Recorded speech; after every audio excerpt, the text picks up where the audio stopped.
Ha llegado el momento de escuchar la palabra de Dios.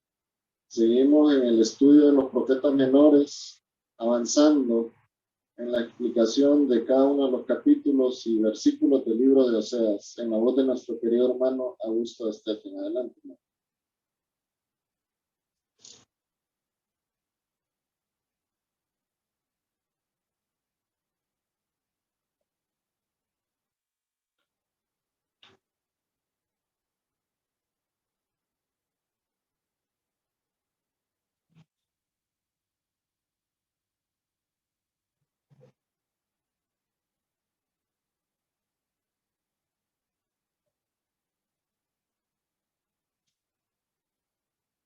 Sí, buenas noches, hermanos. Y nos acompañan en el culto de hoy, jueves, tanto presencialmente como también nos acompañan por medio de la plataforma virtual. Agradecido con el Señor de estar acá de nuevo. Creo que nos dedicamos bastante al estudio del libro de la Constitución. Es un plato espiritual tremendo para nuestra vida. Creo que eso pues, ha traído mucha edificación, tanto a nivel personal también como a la iglesia. Estoy seguro de eso. Una iglesia se expone en la palabra de Dios, eso trae frutos de justicia. Muy bien, continuamos, hermanos, con el estudio del libro de Oseas. Vamos ahora por el capítulo 4 del libro. Así que ya hemos avanzado, se puede decir, ¿cómo se llama?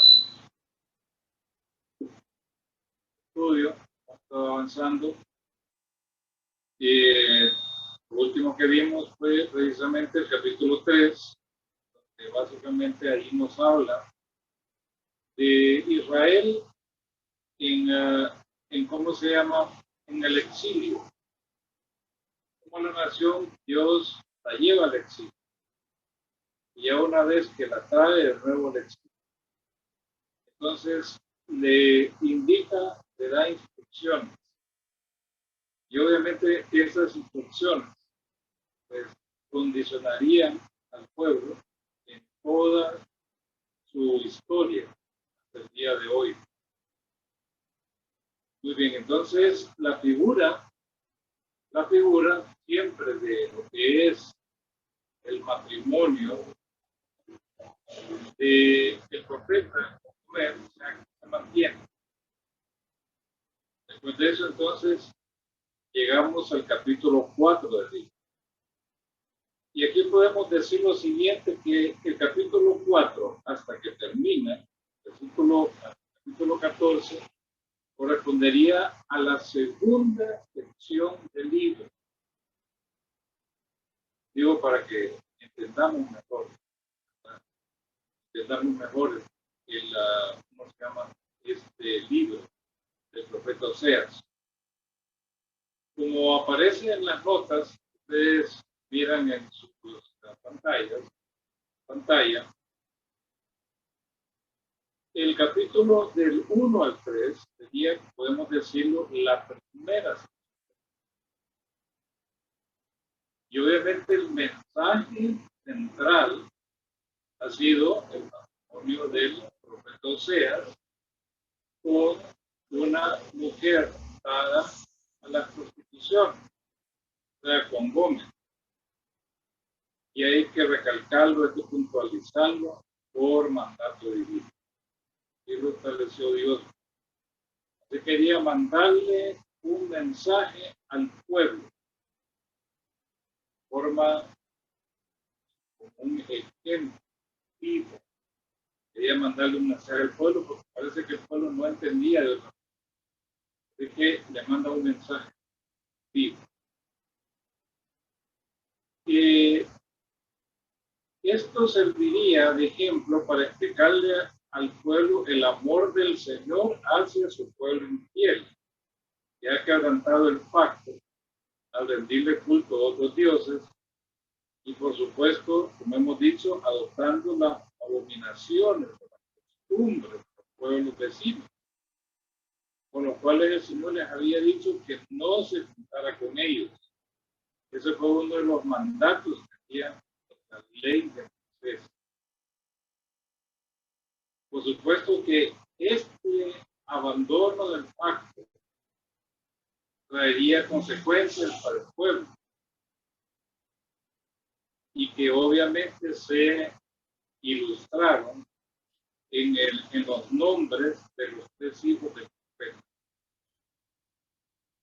La existencia de ellos demuestra la certeza de los juicios potenciales de parte de Dios, que el pueblo no cambiaba de rumbo. Ahora bien, si ustedes leyeron detenidamente los capítulos del 1 al 3, la primera sección del libro, van a notar ustedes que siempre en cada uno de los capítulos concluye con una palabra de restauración nacional. Capítulo 1 termina con una palabra de restauración. Capítulo 2 termina también con una palabra de restauración. Capítulo 3 también termina con una palabra de restauración. Y en cada uno de el final de cada capítulo siempre podemos observar que está vinculado a los pactos, tanto al pacto abrámico, al pacto davídico y también con el nuevo pacto. O sea, siempre hay una promesa de restauración. Y obviamente, ¿cómo se llama? Eso se va a cumplir. Se va a cumplir cabalmente. Se va a cumplir. No lo vemos hoy que está cumplido en Israel. Pero sí lo vemos. Hay un aspecto del nuevo pacto que se cumple en la iglesia. Bien, del capítulo 4 hasta el 14 corresponde la segunda sección del libro, lo he dicho antes, donde la figura del matrimonio del profeta con Gomer, que ha dominado los capítulos iniciales, ya no es central.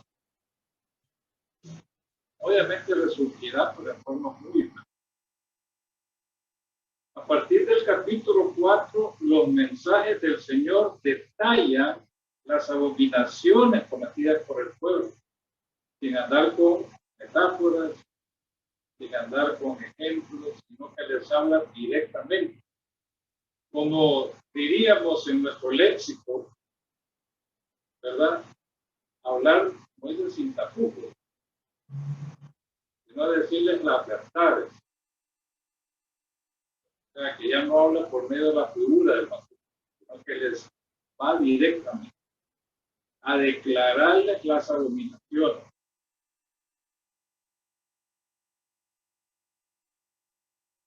Y no solamente lo que cometían el pueblo, como vamos a verlo, sino también los gobernantes, los profetas y los sacerdotes. O sea, los guías espirituales y políticos. Y claro, las abominaciones que cometían en los diversos aspectos de la vida nacional. No solo en un aspecto, sino en todos los aspectos. Pero como lo repito, ¿verdad? Sin recurrir al ejemplo del matrimonio, como ha venido sucediendo. Ahora, quiero decirles algo. Entre el capítulo 3 y el capítulo 4 han pasado también un largo periodo de tiempo. Un tiempo que le ha permitido al pueblo reflexionar y cambiar de rumbo. Por eso se usa la figura del matrimonio, para que el pueblo la entendiera. Y en cierta medida no estaba del todo, ¿cómo se llama? Podemos decir, escondido el mensaje del Señor. Pero también les hablaba de los juicios potenciales. Sin embargo, parece que el tiempo transcurrido entre el capítulo 3 y el 4 ha sido bastante. Por lo lo cual el Señor ahora mejor dice, le voy a hablar claramente. ¿Cuál es el problema cristiano? ¿Cuáles son las cosas que practican? Ya lo vamos a ver. Pero también en todo, como lo he dicho, capítulos del 1 al 3, hay una palabra dura, palabra de juicio. También hay una palabra en esta segunda sección de restauración, ¿verdad? Y a pesar de que el Señor le muestra por sus pecados, sus maldades, sus abominaciones, siempre el propósito del Señor no ha sido exterminar al pueblo, sino hacerlo reflexionar para que se vuelvan a él de todo corazón. El mensaje de restauración se mantiene, solo que esta vez hasta el capítulo 14. O sea que es muy largo lo que el Señor les va a decir acerca de los pecados y las purificaciones. O sea, muy grandes, pues, la palabra de parte del Señor, detallada. Y es así, hermanos, como nosotros pasamos ya de un solo con esta introducción para que entendamos mejor lo que el mensaje que va del capítulo 4 en adelante. Vamos a leer los primeros 5 versículos. Vamos a ver aquí lo que nos dice en el tercer capítulo 4, del 1 al 5, la versión Reina Valera 60. Oíd palabra de Jehová, hijos de Israel, porque Jehová contiende con los moradores de la tierra. Porque no hay verdad, ni misericordia, ni conocimiento de Dios en la tierra. Miren ustedes, perjurar, mentir, matar, hurtar y adulterar prevalecen. Y homicidio tras homicidio se sucede, por lo cual, dice, se enlutará la tierra y se extenuará todo morador de ella, con las bestias del campo y las aves del cielo. Y aún los peces del mar morirán. Ciertamente, hombre no contiende ni reprenda a hombre, porque tu pueblo es como los que resisten al sacerdote. Caerá por tanto mi día, y caerá también contigo el profeta de noche, y a tu madre destruiré. Muy bien, hermanos, entonces reflexionemos en cada uno de estos versículos. El versículo 1 dice, oíd la palabra de Jehová y de Israel, porque Jehová contiende con los moradores de la tierra, porque no hay verdad, ni misericordia, ni conocimiento de Dios en la tierra. A este versículo hay muchos títulos que le pudiéramos poner, ¿verdad?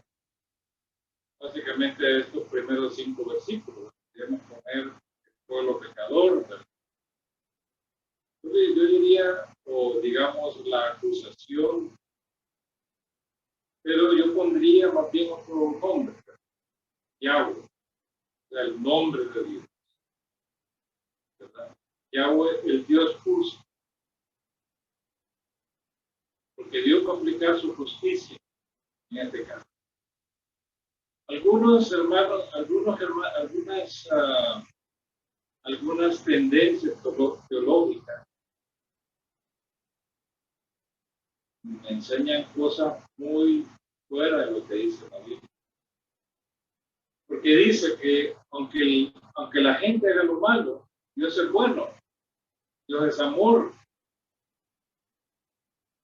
Pero quiero decirles que cuando Dios actúa, por lo menos eso es lo que he aprendido,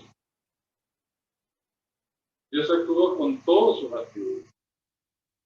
Nunca actúa con uno más que otro. Cuando Él actúa con todos. general siempre muestra su amor, ¿verdad?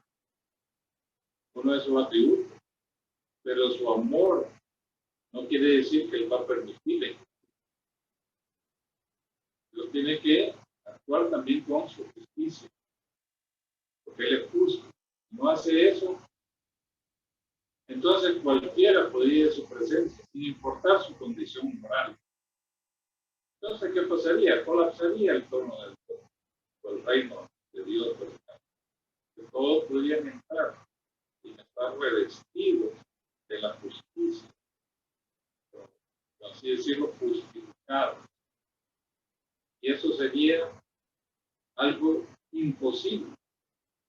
Es como aquel, ¿verdad?, que estaba en la, ¿cómo se llama? Dio una parábola.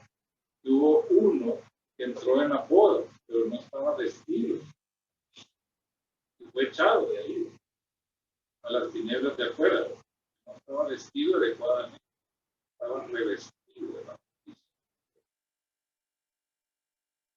Entonces podríamos decir que el tema, podemos decir que es Yahweh, el Dios justo. Porque todo lo que le va a decir al pueblo de aquí en adelante, correcto. No hay mentiras, ¿verdad? Y la primera parte del versículo dice, oíd palabra de Jehová, hijo de Israel. En otras versiones dice, oíd el oráculo de Yahweh, hijo de Israel. La Biblia textual, la Biblia de Jerusalén dice, escuchad la palabra de Yahvé, hijo de Israel. Miren ustedes que el capítulo 4 comienza con un llamado nacional a oír una nueva palabra de parte de Dios por medio del profeta. El hecho que se mencione el nombre de Dios Padre como Jehová sirve para mostrar, ¿no? Es como que le dijera, mire, el profeta le está hablando al pueblo. Escuchen esto. No soy yo el que voy a hablar. Es el Señor, Yahweh, Jehová. Él le va a hablar. Y el pueblo sabía bien, perfectamente. Tenían que explicarle lo que implicaba cuando se mencionaba el nombre de Dios. Jehová, Yahweh. ¿Por qué razón, verdad? Se menciona el nombre de Jehová, esta parte. Porque sirve para mostrar en primer lugar que Él es el Dios verdadero, el único, que no hay otro Dios delante de Él. Y por otro lado, para mostrar que Él cumple con el pacto. En pocas palabras, lo que sale de su boca se cumplirá, ya sean las maldiciones que están en la ley, también las bendiciones. Las va a cumplir. Dice, oíd palabra de Jehová, hijos de Israel. Cuando habla de los hijos de Israel, hermanos, no debemos perder de vista que se trata del Israel de las 10 tribus. No es a todo el Israel de las 10 tribus. Miren ustedes, dice el versículo 15. No castigues, dice, si fornicas tú, Israel, a lo menos no peques. Y no entréis en Gilgal, ni subáis a Bet-Aven, ni juréis, vive Jehová. Entonces dice, si fornicas tú, Israel, va fornicando, ¿verdad? A lo menos no peques. Entonces ahí es una diferencia entre Israel y Judá. O sea, es la capital del reino del sur. Entonces, cuando habla de hijos de Israel, se refiere específicamente al Israel de las 10 tribus del norte. El lenguaje que va a usar el Señor es claro,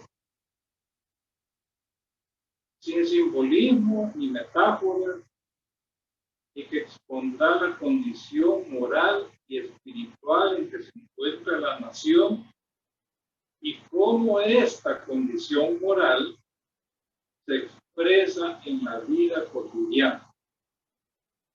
Lo bueno, hermanos, o lo malo, que seamos nosotros en el exterior, es una expresión. se va a expresar en la vida cotidiana. Lo bueno, lo malo de los gobernantes, lo bueno, lo malo de los líderes espirituales, siempre se va a mostrar, ¿verdad?, en la vida cotidiana. Siempre va a tener una manifestación. Es de suponer que las primeras palabras de Yahweh en los capítulos 1 al 3 no habían producido un cambio, sino que seguía en su mismo estado de depravación. Por ahí escuchamos nosotros, ¿verdad?, como dicen esta expresión que nos aprendía el papá del hermano. Un momento íbamos a hablar que dice, le entra por un oído y le sale por el otro. Lo que el hermano Dan decía, y tenía toda la razón. Pero le entra por un oído, pero le sale por el mismo. Porque si queda, por lo menos, yo digo cierto, si le entra por uno y sale por el otro, por lo menos algo se queda en medio. Pero al no entrar, al entrar y salir por el mismo, nada se le queda. O sea, como que se queda una madera. Entonces el pueblo seguía en su mismo estado de depravación. A partir de aquí el Señor acusaría al pueblo. O sea, le mostraría su culpabilidad. O sea, había un pecado, por lo tanto eran culpables. Alguien decía, bueno, ¿y quién es Dios para que me declare a mí culpable? Hombre, Él nos hizo. Tenemos una responsabilidad moral de ser como Dios. Obviamente los ateos, ¿verdad?, tienen que no haya Dios, ¿verdad?, no tienen a quién darle cuenta de sus depravaciones. Entonces, a partir de aquí el Señor acusaría al pueblo y les mostraría su culpabilidad por haber abandonado el pacto. Siempre hay una norma.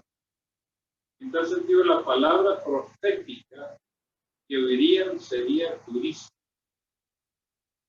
No una profecía que anuncia paz, no habiendo paz, o tiempos mejores, sin que haya tiempos mejores, ¿verdad?, como nos profetizaban nosotros hace 5 años atrás. Tiempos mejores, decían los ¿cómo se llaman los falsos profetas? Los neopentecostales. Nos profecían, no, que vienen tiempos mejores. ¿Cuáles tiempos mejores? Nos vino la pandemia, nos vino la crisis, ¿cómo se llama?, climática. Nos vinieron un montón de cosas, nos vino la guerra. ¿Cuáles tiempos mejores? ¿A dónde quedan esas palabras de esos falsos profetas mentirosos? ¿Dónde quedó esa palabra? Mucha gente, lamentablemente, se quedó con la palabra de profeta, pero nunca se quedaron con lo que es la palabra de Dios. ¿Cómo va a tener una palabra de un hombre, de un profeta, de un falso profeta, más autoridad que lo que está la palabra de Dios? Pero lamentablemente mucha gente sucumbió a esos neopentecostales. Porque no hay tiempos mejores. Nosotros sí estamos viviendo aquí. Tiempos de refrigerio, ¿saben por qué? Porque estamos en Cristo. Porque vivimos aquí. Porque tenemos esperanza. Cuando veo, hermanos, las noticias cada mañana en el mundo, hay algo nuevo, algo nuevo pasa. Siempre hay algo, siempre es, como se llama, un acto de rebeldía. Cuando veo las cosas, siempre hay eso. Lamentablemente es así. Pero cuando me voy con mi taza de café a mi lugar de meditación, leo la Biblia, Él está ahí. O sea, me leí, como se llama, la palabra, Él está ahí siempre, todo el tiempo, palabra, alimentando, qué refrescante es. Y eso sí que da fortaleza y esperanza. para los retos del día. Entonces, para nosotros sí hay tiempos mejores. Definitivamente que lo digo porque estamos en Cristo. Aunque pase lo que pase allá afuera, el Señor nunca nos dijo que no íbamos a estar en angustia. Jamás nos dijo el Señor que no íbamos a ser, se llama, oprimidos, que íbamos a tener dificultades. Él nos libra, claro, de la angustia, en lugares espaciosos, de la palabra. Salvo. Y el Señor nos lo había dicho. Yo no sé, como dice uno, ¿qué se asusta?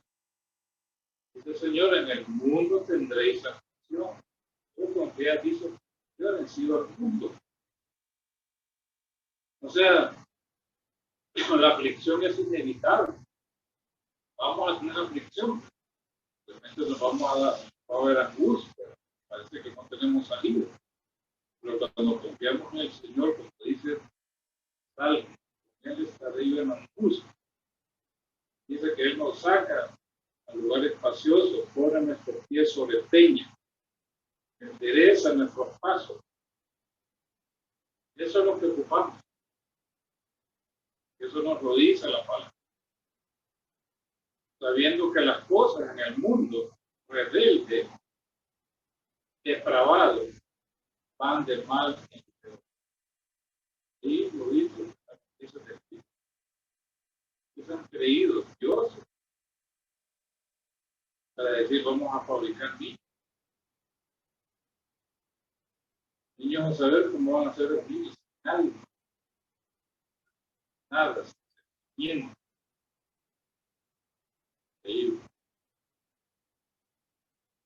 Miren ustedes lo que nos dice Ezequiel 22:28.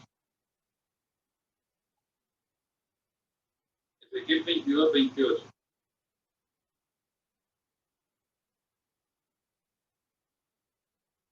Dice, miren ustedes, y sus profetas recubrían con lodo suelto, profetizándoles vanidad y adivinándoles mentiras, diciendo, así ha dicho Jehová el Señor, y Jehová no ha hablado. En pocas palabras, lo que hacía es, como dicen, en vez de que la pared agrietada, en vez de reparar la causa de la grieta, lo que hacían es ponerle cal ahí para cubrirla. Y decir, aquí no pasa nada. Cuando la pared está a punto de colapsar, hasta una zorra la puede botar. Así es la palabra del profeta. No era una palabra, podemos decir, como dice ahí, ¿no te parece? Como adivinación. No era una palabra del Señor. Decían ellos, así ha dicho el Señor, y el Señor no había hablado. Muchos profetas así. Yo no sé a qué nivel han subido ahora. Porque los profetas, yo creo que con todo esto que está pasando, yo creo que ya se quedaron frustrados. Pero no sé qué nivel. No, lo último que supe que había patriarca, después que había serafín. Yo no sé cuál es ahora la jerarquía que han alcanzado. Porque ¿quién me va a creer? Tienen tiempos mejores. Tienen que hacer es arrepentirse y volver a la palabra de Dios y decir que hablaron mentira. Porque eso es lo que hablan. Entonces, el Señor, ¿verdad? Les iba a hablar claramente, les mostraría su estado espiritual tal y como Dios lo mira.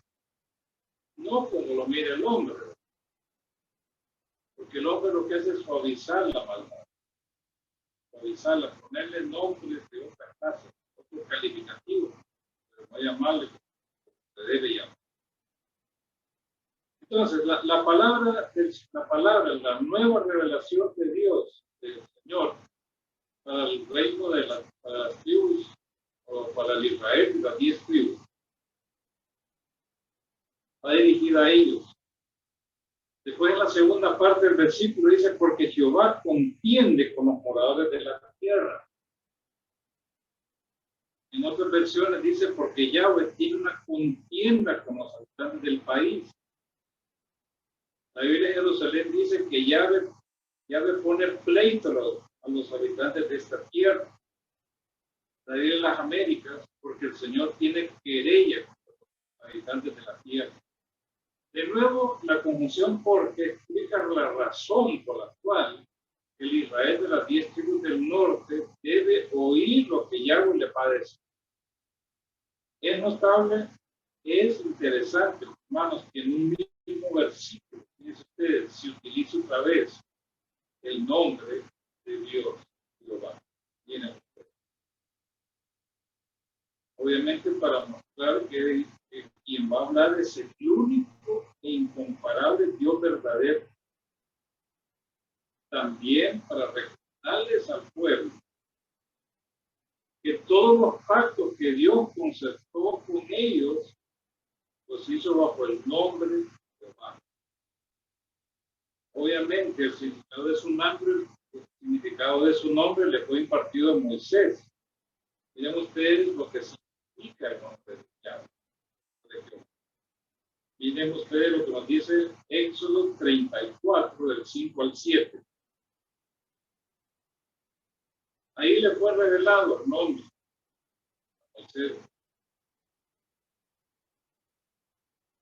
Dice así, y Jehová descendió en la nube y estuvo allí con él, proclamando el nombre de Jehová.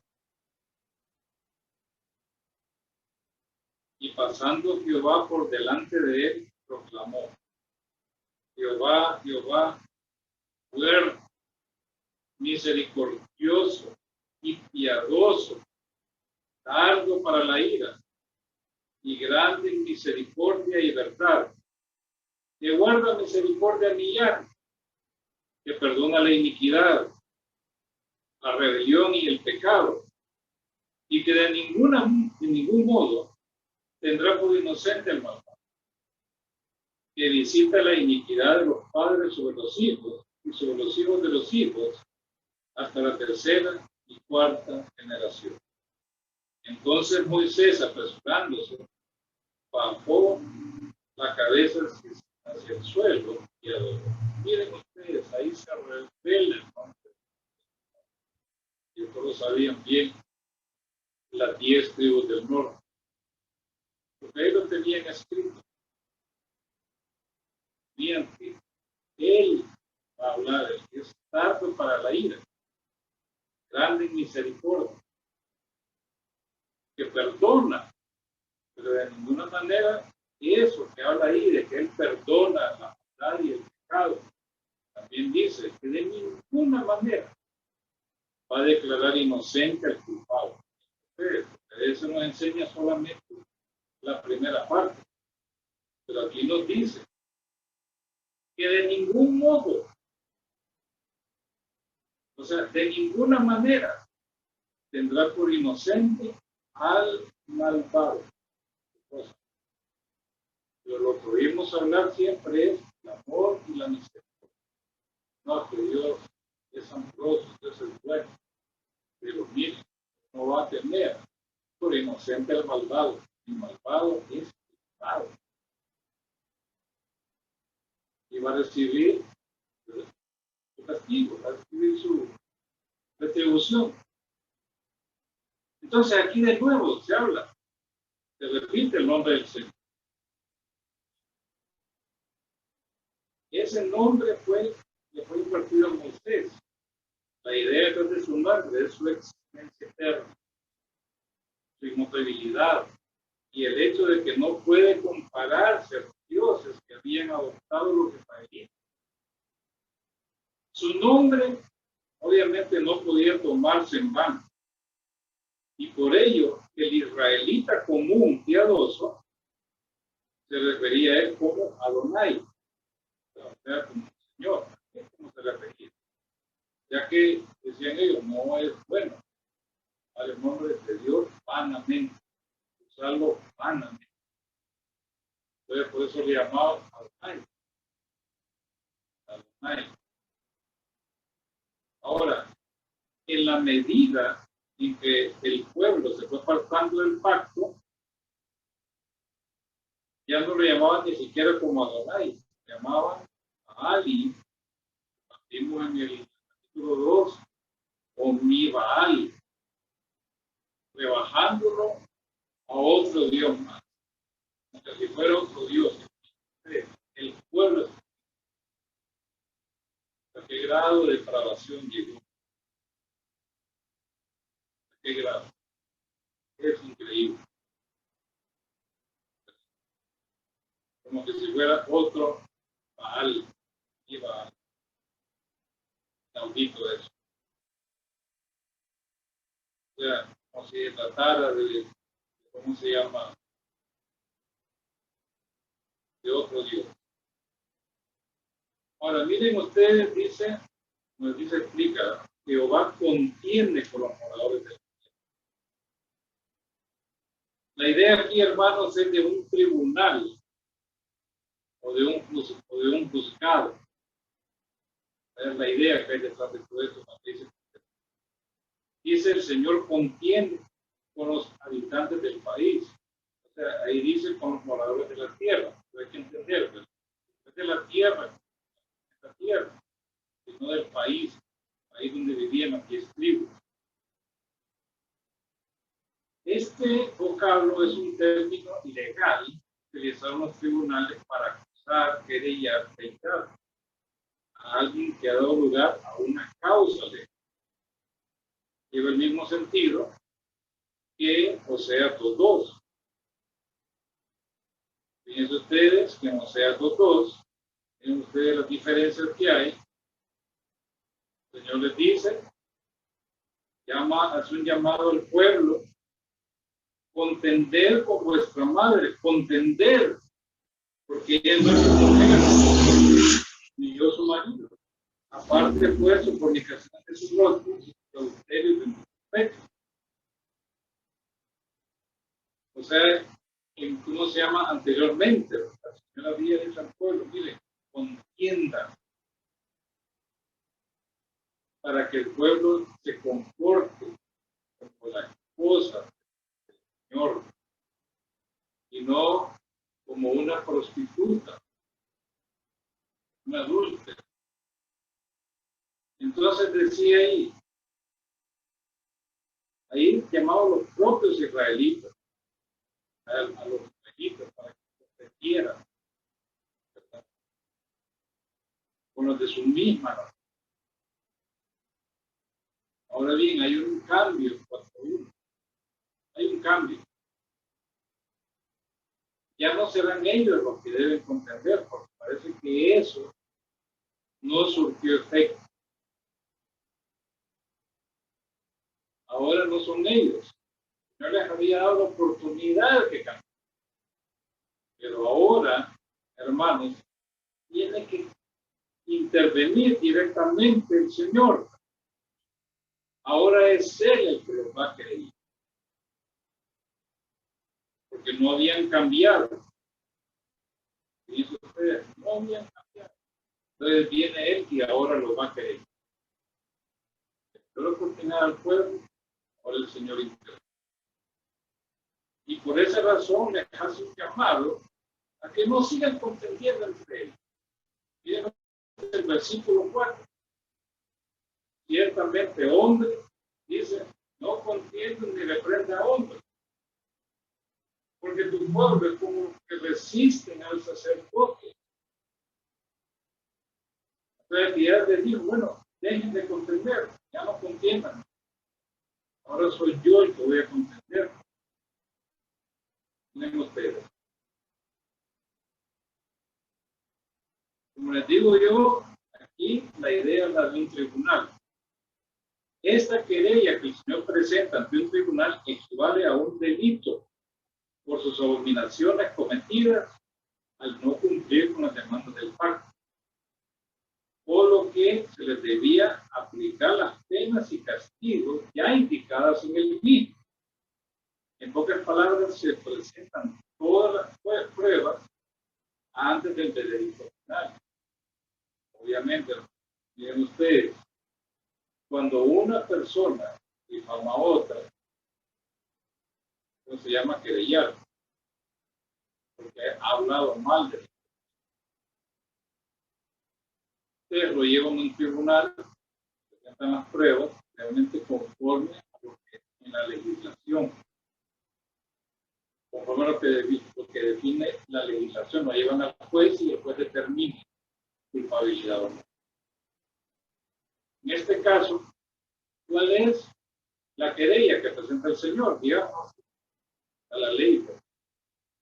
Entonces les dicen, miren, ustedes no han cumplido con la ley. Sus abominaciones me han ofendido. Todas las cosas que hacen son una ofensa.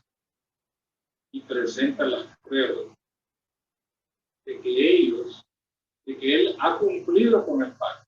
Miren ustedes, el Señor ha cumplido con el pacto, pero ellos no han cumplido con el pacto, sino que se han apartado. Se han ido tras otros dioses. Entonces, es aquí donde vemos que Dios es justo. Entonces se presenta como el Dios justo. Efectivamente, aquí están las pruebas. No cumplieron con el pacto. Y ya vamos a ver, hermano, que definitivamente no cumplieron con el pacto. Entonces, lo que el Señor pide ahora es que, digámoslo así, se presenta como Dios justo y los juicios y maldiciones contenidas en la ley que recaerán sobre el pueblo también son justos, porque ellos incumplieron el pacto, se apartaron del pacto. Ellos dijeron en el monte de Sinaí, cuando hicieron el pacto, dijeron, sí lo haremos, sí lo cumpliremos. Y cuando hicieron ese pacto, no lo hicieron con la generación solamente de Egipto. Lo hizo todo el pueblo.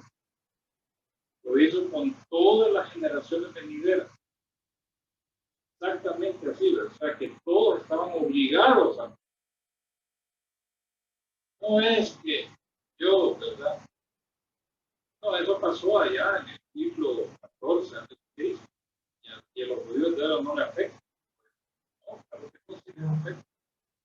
Definitivamente, porque ellos son hijos de aquellos que salieron de son descendientes. Entonces Dios está actuando como un Dios justo. Dicen, miren, aquí están, ustedes incumplieron el pacto. O sea que los juicios que van a venir son correctos, son justos. En este sentido, la nación no tiene excusa alguna, por lo cual les viene un justo castigo, no para destruirla, sino que para disciplinar. Veamos ahora eso, ¿verdad? Contienda. Ya vimos ahora aquí, dice, que va a contienda los moradores de la tierra, porque no hay verdad. Explica por qué razón, de nuevo está la conclusión corta. Explica las razones por las cuales el Señor contiene con ellos. Tienen ustedes la tercera parte, porque no hay verdad, ni misericordia, ni conocimiento de Dios. En la Biblia textual dice, por cuanto no hay fidelidad, ni misericordia, ni conocimiento de Elohim en la tierra. La Biblia de Jerusalén dice, porque no hay fidelidad, ni amor, ni conocimiento de Dios en esta tierra. La NBI dice, ya no hay entre mi pueblo fidelidad, ni amor, ni conocimiento de Dios. La confusión es, ya les dije, porque explica la razón por la cual el Señor contiende por 10 tribus, Israel de las tribus. Y es que el pueblo ya no practicaba las cualidades que caracterizaban la vida dentro del pacto mosaico. Recuerden ustedes que ellos estaban bajo la ley, bajo el pacto, pues todos los aspectos de su vida estaban determinados por la ley mosaica. ¿Cuál debía ser su comportamiento unos con otros? ¿Cuál debía ser la relación con Dios? ¿Qué Dios esperaba de ellos? La idea es que al abandonar el pacto y entregarse a la idolatría, ahora, no, quiero decir acá, o sea, las cualidades fundamentales estaban ausentes. Ahora, esto no significa, hermanos, que no las tenían, que no las habían tenido. La idea es que al abandonar el pacto y entregarse a las idolatrías, esas cualidades fueron desapareciendo. O sea, esa vida bajo el pacto, bajo la ley, fue desapareciendo, esa forma de vida que Dios esperaba fuera desapareciendo. De tal manera que se cumple en ellos lo expresado en los Salmos 115:8 y 135:18, que aquellos que confían en los ídolos son semejantes a ellos. No es igual, pero sí son semejantes. Aquellos hermanos, que dedican su vida al culto a los ídolos, llegan a parecerse a los ídolos. Igualito. No ven, no oyen, no entienden, no palpan, no caminan. Y saben que todo eso lo digo en un sentido espiritual, porque el que está habituado a la idolatría es como que pone muro, porque no tiene la capacidad de leer la palabra, no tiene la capacidad de moverse en la voluntad de Dios, no tiene la capacidad de discernir lo bueno y lo malo, no ve las muestras de la gracia común de Dios, no la ve. Son ciegos, como dice la palabra, son ciegos espirituales, tienen ojos, pero no ven. Así les pasó a los israelitas, ¿no? El terrenal de Cristo. Yo les decía, viendo no ven, y oyendo no oyen ni entienden, porque el corazón de este pueblo, dice, se ha engrosado, se ha hecho duro, se ha hecho grueso, no le entra nada. Absolutamente, ustedes así pasaban. Las cualidades que debían tener bajo la ley ya iban desapareciendo, habían desaparecido completamente. Las cualidades, ¿cuáles son las cualidades que debían caracterizar a la nación o los efectos del pacto? Bueno, verdad y misericordia. Miren ustedes que estas dos palabras aparecen frecuentemente asociadas. No tanto porque son atributos divinos, porque lo son, sino también virtudes humanas. Y cuando pensamos que no es verdad ni misericordia, debemos tener en cuenta que, en segundo sentido, las virtudes humanas, o sea, como efecto, vivir bajo el pacto, una vida bajo el pacto. Miren que nos dice Proverbios 3:3. Proverbios 3:3.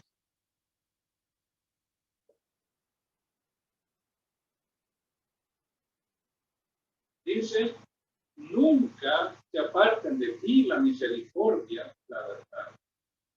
Átalas a tu cuello, escríbelas en la tabla de tu corazón. Ya son virtudes. Estas virtudes debían caracterizar a Israel a estar en comunión permanente con él. Soberanamente el Señor los había escogido para que escucharan su voz y guardaran el pacto y ser un pueblo especial, es decir, un reino de sacerdotes y gente santa en la dispensación de la ley. Miren lo que nos dice Éxodo 19, 5.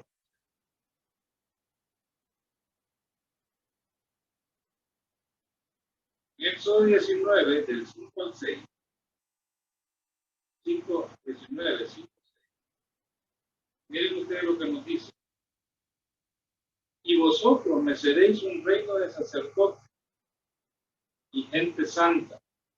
Estas son las palabras que dirás a los hijos de Israel. Versículo 5, perdón. Ahora pues, si diereis oído a mi voz y guardareis mi pacto, vosotros seréis mi especial tesoro sobre todos los pueblos, porque mía es toda la tierra. Y vosotros me seréis un reino de sacerdotes y gente santa.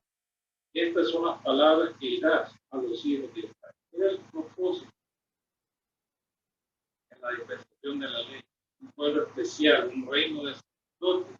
Y cuando habla de sacerdotes, hermanos, habla de personas que representaran a Dios en el mundo.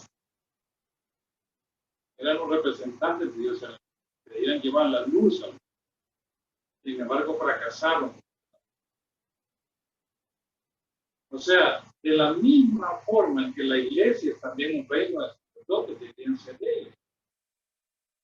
Y de gente santa. Eso es lo que somos, la encarnación de la gracia.